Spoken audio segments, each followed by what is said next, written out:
बालेवाडी आणि वाकड जोडणारा ब्रिज तयार केलाय। मुळा नदीवरून हा ब्रिज जातो। हा ब्रिज जगातला 8वं आश्चर्य आहे। या ब्रिजवर तुम्ही चढू शकता पण उतरू शकत नाही।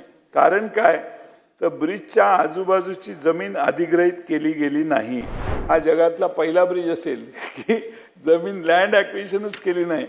टेंडर द्यायची घाई एवढी आहे की पलीकडे जमीन घेतली आहे की नाही घेतली याचा विषय नाही। त्यामध्ये आता अलीकडे धडाधड पूल बांधायचं चालू आहे। उड्डाण पूल बनवताना इंजिनियर काय काय दिवे लावतो ह्याचं एक आणखीन उदाहरण मी तुम्हाला देतो। त्या दिवशी 1-2 दिले। पुणे महानगरपालिकेने तब्बल 31 कोटी खर्च करून बालेवाडी आणि वाकड जोडणारा ब्रिज तयार केलाय। मुळा नदीवरून हा ब्रिज जातो। हा ब्रिज जगातला 8वं आश्चर्य आहे। कारण या ब्रिजला अप्रोच रोडच नाही। म्हणजे ब्रिजवर तुम्ही चढू शकता पण उतरू शकत नाही।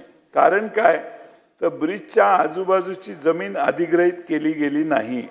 ब्रिज बांधला पण जमीन अधिग्रहित केली नाही। हा जगातला पहिला ब्रिज असेल की जमीन लँड ॲक्विजिशनच केली नाही। टेंडर द्यायची घाई एवढी आहे की पलीकडे जमीन घेतली आहे की नाही घेतली याचा विषय नाही। अध्यक्ष महोदय, ह्या सगळ्या जे आपल्या मुंबईतली कामं वगैरे चालली MMRD आणि सिडको अशा महामंडळ वगैरे करतात। अध्यक्ष महोदय, ही महामंडळं अशी होती की मी अर्थमंत्री असताना या महामंडळाकडून माडाकडून वगैरे आपण पैसे घ्यायचो। सरकार अडचणीत होतं त्यावेळी 2000 ते 2004-5 सालापर्यंत। आणि ही MMRDA वगैरे संपन्न महामंडळ होती। अध्यक्ष महोदय, आता मात्र या महामंडळांची परिस्थिती ढासळली आहे। MMRDAने आर्थिक वर्ष 25-26 मध्ये 3249 कोटीची तूट अनुभवली, जी जमीन विक्री, कर्ज आणि शासन सहाय्याने भरून काढण्यात आली।